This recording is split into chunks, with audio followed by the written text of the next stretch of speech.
Hi there, and welcome to the Speaking Your Brand podcast. I'm your host, Carol Cox, joined today by our lead speaking coach, Diane Diaz. Hi, Diane. Hi, Carol.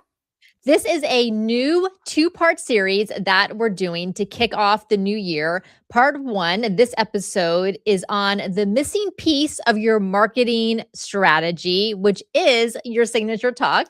And we're going to tell you exactly why your signature talk is the foundation for your marketing, especially if you've been feeling like your marketing has not been hitting as well as it used to. There's a lot of changes that are going on in the marketplace. And so your signature talk is that missing piece. And then the next episode, part two, we're going to talk about when you are delivering your presentations, whether in person or virtual, why they may not be converting for lead generation. So we know that a bunch of you, like us, we do a lot of speaking to attract leads and clients to our business. You are too. There are certain things to do to make it more likely that people are going to want to work with you. And so we're going to cover that in part two. Now, Diane, you and I, we have been obviously speakers and coaches for a long time. We've also been marketers and worked in branding for pretty much our entire careers. And so I know for a lot of entrepreneurs and small business owners, they're experts in the work that they do with their clients. And unless they're marketers themselves, as far as their background, they probably don't like marketing that much. Or I know like a lot of people are like, oh, more marketing that I have to do. But here is why speaking is so effective, because you probably have heard of that know, like, trust factor that is essential for someone to want to consider working with you. And being a public speaker 100x's the speed that know, like, trust factor. So Diane, let's kick off this episode by talking about a speaking engagement that you did in the first part of the year to a local women's business group. And we were really pleasantly surprised by the results that we got and the number of clients who signed up to work with us that very same day. Yes. So when we're thinking about that your signature talk is your marketing, that's exactly what that was. Now, that was a lead generation talk specifically. It was an unpaid talk. They asked me to come speak on personal branding and unpaid, which I'm happy to do that. But I approached it as a lead generation talk because I knew our ideal client was in the audience, right? Lots of them, about 60 women, many of our ideal client. And so I designed the talk to plant those sales seeds, walk them down the path to want to work with us. And we ended up getting 3 clients right off the bat from the offer that I made in a very non-salesy way, right? I think you mentioned, Carol, that a lot of people may not like marketing because it's just like, oh, I got to market myself. I think that might be because we look at it as sales and we feel like, oh, it's kind of icky and we don't like to do that. Imagine if your talk sells you for you, right? It sells your services for you without you having to, quote unquote, sell. And that's what marketing is, right? It's you're building that know, like, trust factor because now you're standing in front of them, or virtual, but in this case, I was standing in front of them. They see me, they hear the stories, they hear my message, they have activities, they participate in the talk. I'm building a rapport with them, and I'm building trust. And what I'm sharing with them is resonating. So they're like, yes, that seems accurate. And then when I have the offer, now they want to be part of it because I have not only sold my message, but I've built trust that I am talking about something in a credible way. So they want to be part of that. Diane, what you just said there about that they participate, I think this is so key. So we think about marketing strategy as a whole. And here, speaking your brand, we have a number of different marketing channels that we use. So obviously this podcast is one of our top marketing channels as far as visibility and exposure and getting listeners to learn more about what we do and how they can work with us and building that know, like, trust factor. So we have the podcast, we have the Speaking Your Brand YouTube channel. If you haven't yet subscribed, you can go over to the link in the show notes and subscribe. That's one of the goals for this year. We're building more of the YouTube channel. We use LinkedIn. We have the email newsletter. Obviously, we have the website. We have referral partners that we work with and other people that we know in either our local community or online community that we collaborate with. So all of those are different marketing channels, but we very actively use public speaking as that as well. And here's the Mhm. reason why we find it to be so effective. And don't forget, in part 2 of the series, we're going to come back to how to drop those sales seeds into your presentations so it doesn't feel salesy, so that it feels authentic and comfortable for Mhm. you and for the audience. So those tips are going to be coming in part 2. But if we think about this idea of marketing, I know that I have seen, and I'm sure you have seen, that it's harder and harder to get visibility online. There's more content creators, there's more content on social media, on Mhm. podcasts, on YouTube. So the reach you may have had a few years ago, you probably don't have now. The algorithms change all the time. It's hard to keep up with and figure out what do these different channels want? What types of posts do they want? But here's why public speaking is so Mhm. critical. You have a captive audience, especially in person. They are sitting there, they're paying attention to you. They're probably not on their phones. It would be kind Mhm. of rude Yes. if they were in person on their phones. Virtual is a whole different thing, Yeah. but Right, right. but still you have a relatively captive audience even virtual, because they are, even if they're only half listening to you, at least they're listening to you. But you Mhm. have this captive audience and they're actively participating. Now, contrast Mhm. that with online activities, which are passive. People Yes. are passively scrolling, they're passively consuming. You're just one of literally tens, dozens, maybe hundreds of things that they've seen in a very short period of time during the day. As a Yes. public speaker, you are there for 15, 20, 30 minutes, even an hour, Mhm. building, like Diane, like you said, that rapport and that Yes. trust with them. And so that's where you go beyond that surface level visibility, which is what you get from the algorithms. You should still do those things because you need to have Mhm. that online visibility as well. But think about how you're going to fit speaking into your marketing strategy for this year, because I think you'll find that you're going to get a lot more results, and a lot more results more quickly than you even do online. Yes, and I think to add to that, I think another thing that is happening when you are speaking in person that you can't replicate virtually or even, in social media and things is that the people in the room listening to you see the other people in the room listening to you. They see them nodding. So like, oh yeah, she's buying in, he's buying in.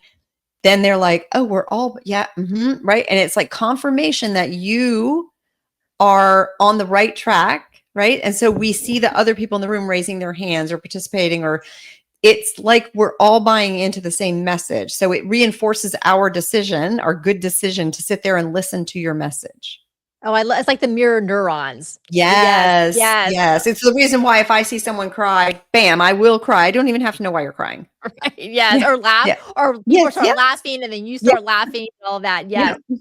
And so right, they're seeing, so you're getting, you as the speaker, the audience is seeing that other people are resonating, so that Mhm. then they're more likely to see you as someone that they can trust. But then Yes, also as the speaker in the front of the room or on the stage, you have built-in authority yes. and credibility just by virtue of being there, which again is a lot Mhm. harder to establish online when you're just one of many, many things that people are looking at. Yes. Okay, so hopefully we have convinced you that speaking is an essential ingredient for your marketing strategy so that you get results more quickly for what you're doing. Here's though what happens a lot of times when you get a speaking invitation. So hopefully you're going out there and to your local community, local groups, and maybe you're pitching yourself for conferences and events, and then you get selected or someone invites you to speak. Maybe you have a presentation that you used in the past, so you kind of dust it off. Maybe it's been a little while and you're like, okay, I'll change the title slide to the current date, and maybe I'll change, my headshot photo is a little old, so I'll put the new headshot photo in, and I'll change a couple of things, and that's it. And maybe the slide deck is from a while ago, and design trends change, like what audiences want change, so you definitely want that to be up to date.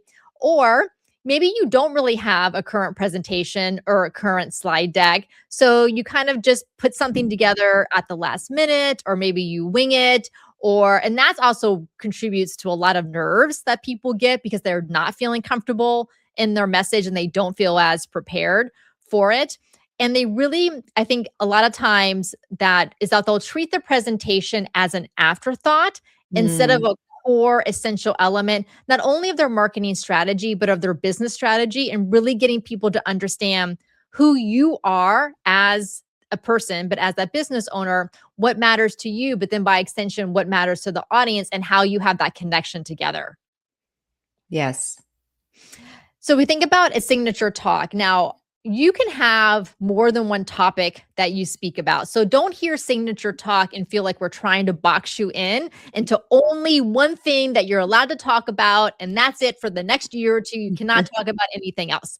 That's not what a signature talk is. A signature talk instead is how we map out what your thought leadership message is, what your core message is, how that relates to the audience, why it matters to them, because you need to get buy-in from the audience. We integrate your stories, your client examples into that, as well as your framework, anything else that's important to you and the work that you do, and that's important to the audience. So that is what happens when we map out your signature talk. And then you can repurpose that for different events, different audiences, different lengths of time, but your core message is central to what you do. And that's why it becomes part of your marketing strategy. And I think, Diane, this is what surprised me the most when we first started working with our clients, and we have our signature talk canvas framework with the 3 acts, and we map out everything using the Post-it notes. And then I remember this was probably back in maybe 2018, and I would do this process. And I had a client come back to me after that initial VIP day where we did that. And she said to me, "Oh, I took what we worked on for the talk and all the Post-it notes, and I wrote a 5-part email nurture sequence, and I took part of it and I added it to the different parts of my website, and I created some social media posts from it." And I was like, "Oh, well, of course." Like, I was like a duh moment. Like, of course, that is who you are, and that's your marketing message. Even though it's presented as a signature talk, it really is the foundation for everything that you're doing. Yeah, it's really like a signature message, right? It's like you're creating the signature message that is a talk, but then it becomes all these other things. And I know, when I work with clients, often they'll say, "Well, now what do I do with this beyond this?" I'm like, "Well, you can expand on this and make a workshop that you sell for pay, right? You can condense it down to 3 points, and you could be on a panel where you could share that. You could be interviewed on a podcast and pull from that. You can create social media posts. You could create an online course. There's so many things that you can do. And like you said, repurpose it for different audiences. Find what the angle is that audience is going to care about, and then swap out stories that are meaningful for them. Swap out examples, swap out audience engagements, techniques.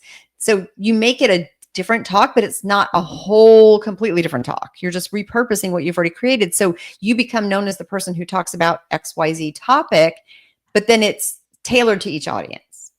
Yes. Now, and if you're listening to us talk about this, and we make it sound really easy. Now, remember, we've been doing this with Speaking Your Brand for 10 years, working with clients. And obviously, we've been presenting for much longer than that. So we are like the Simone Biles speaking coaches, because we make it look easy. And we know that, just like she makes it look easy when she does all of her twists and turns. And we know that it is not easy at all. So if you're listening to this and you're like, "Okay, yeah, sure, sounds easy. Just switch out audience activities and just switch out stories and repurpose it and change the length." We understand that. So this is why when you work with us in our Thought Leader Academy, which is our online program, not only do you get that VIP day where we take everything that's in your brain, all your ideas and stories and everything that feels clear to you yet confusing at the same time. We take all that, we map it out to your entire signature message. Again, that's the foundation for your talk, as well as the other marketing assets that you can use it for. But then we teach you throughout the program how to repurpose it, how to change it out for different audiences, how to change the emphasis on stories or different parts of your framework, depending on who you're talking to. So not only are you getting the deliverable of your signature message and the different assets that you're creating, but you're learning the framework so that you can use it going forward for anything else that you're working on. Yes. Yeah, I think that's the beauty of it. And then once a client actually then takes it and repurposes it, they're like, yeah. So we've had numerous clients say to us later on, like, "Oh, they worked with us, a year ago, and they're like, 'Oh, I actually used that outline, and I, use that to take the content and turn it into talk for this, or to create a download that I was working on. Yes, exactly. And so then because you'll get the entire talk. So we give you photos of the board with all the post-it notes mapped out on it, and then you have an outline document that you fill in, and then we teach you the framework through the group Zoom calls that we have in our online learning hub. So you are very well positioned to be able to learn how we do this so that you can do it for yourself, so that you're continuing to get the ROI from the experience that you have by working with us. All right, so let's do a quick recap, Diane, and then we're going to set up part 2. Okay, so marketing strategy. Your signature talk and thinking about public speaking is an essential aspect of your marketing strategy going forward. Like we said in the beginning, it is really how you're going to build that rapport and that trust with your audiences so that you can get more leads and clients and more opportunities, more speaking opportunities, board opportunities with associations that you may want to get involved in. Being a public speaker really gives you that credibility and that authority so that you can apply for these other opportunities as well. And so when you think about sitting down to work on your signature message, think about not only what it is that you do within your business, so the services that you offer, but what is the problem that you're solving for your clients? And so by extension, what is the problem that you're solving for your audience? What does your audience want? So like, what is it that they want? What are their goals related to what it is that you do in your business? So for example, here with Speaking Your Brand, if you're listening to this, your goal is probably that you want to have a bigger impact. Maybe you enjoy public speaking. You want to be on bigger stages. Maybe you're just getting started with public speaking. So you're trying to figure out how to navigate the speaking world, how to pitch yourself, how to create a talk that's compelling. So those are the goals that you have. Maybe some of the challenges that you're trying to figure out is where to pitch, how to create that talk. Should you focus on a keynote talk or a lead generation talk? How can you do both? So you have like all these different questions in your mind. And then, so those are the challenges that you see. And then the challenges that we see that you may not see because this is not your space is that so often our clients, and it gets stuck in what we call the expert trap. So teaching you train to your audiences instead of providing them with thought leadership, motivation, and inspiration. Because that's what's going to get them to either act on your overall message, but then also act to hire you for whatever it is that you're going to help them with. So think about the problem that you solve, what your audience wants, what it is that they think is getting in their way, what challenges they have, but what do you see as the real problem that they may not recognize yet, but you see it because you're the expert in this space and you can help them to get past that real problem to get to the goals that they have. So that's your marketing message. And again, if that sounded a little bit confusing, that's why you need us. We help to clarify that for you. Because again, it's hard to do it for yourself. It's even hard for us to do it for ourselves. That's why I've had business coaches over the years and people that I've hired to help with marketing, because you need that outside perspective on there. So that's your homework. Those are your to-dos for this episode. And of course, if you would like to work with us, we would be more than happy to do so. The best thing to do is go to speakingyourbrand.com. You can schedule a consultation call with us. We can talk about what your goals are, and then we can talk about how we can work together, the different programs that we have, whether it's our online program, the Thought Leader Academy, doing a standalone VIP day, or even attending one of our one-day in-person speaking workshops that we hold in Orlando, Florida, a couple of times a year. So now don't forget, we have part 2 coming up in this series where we're going to dive more into how to make sure that your presentations are landing for lead generation so that you are getting clients from the speaking that you're doing. Diane, thank you so much for joining me today. Thanks, Carol. Until next time, thanks for listening.